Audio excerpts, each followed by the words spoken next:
Welcome to Luca and Miguel. Enjoy the video. You already have VS Code installed. Now open your project folder and confirm extensions are active. First, enable keyboard shortcuts from the command palette so you can customize quickly. Once done, import or sync your settings to preserve key maps across machines. Make sure to set sensible workspace overrides like tab size and format on save. This prepares the environment so shortcuts behave predictably. It also saves time when learning the next set of commands.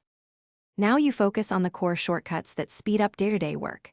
Use Ctrl+P to jump to files and Ctrl+Shift+O to find symbols. These cut navigation time dramatically. For editing, toggle comments with Ctrl+/ and move lines with Alt+up or Alt+down. This keeps your hands on the keyboard. When refactoring, use Ctrl+click or Ctrl+D to add cursors and edit multiple places at once. Practice these in a small file until they feel natural. To finish, customize any remaining key bindings to match your workflow and export them so you can reuse them elsewhere. Use the command palette with Ctrl+Shift+P to discover commands you haven't memorized. Integrate snippets and macros for repetitive tasks to reduce keystrokes. If shortcuts stop working, check for extension conflicts and reset key bindings to defaults.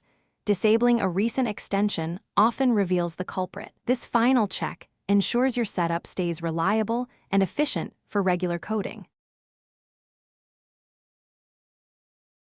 Thanks for watching and please subscribe. It's the best investment you'll ever make.